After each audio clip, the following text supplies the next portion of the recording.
अरे का ए देवर बबुआ का हो भौजी? अरे कहा जाता तन की सुना का ई बतावा कि ए बबुआ तू सुन लगे बड़ा पढ़ल लिखल हुआ तो कहाँ ले पढ़ला?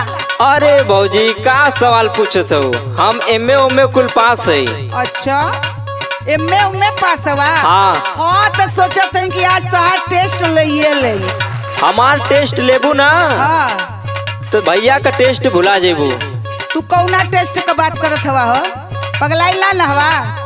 सुना एगो सवाल बा पूछा। तोहार हम आज परीक्षा लेते हैं ओकर जवाब दिया। इच्छा भर तू परीक्षा लेला। नहीं आज लेब जरूर। हाँ लेला। देबो न? हाँ हाँ सुना कब रहे करिया सफेद कब परेला। अरे बक ई कैसा सवाल पूछत हो? अब याद है मैं वक्त करे लगला। अब पूरा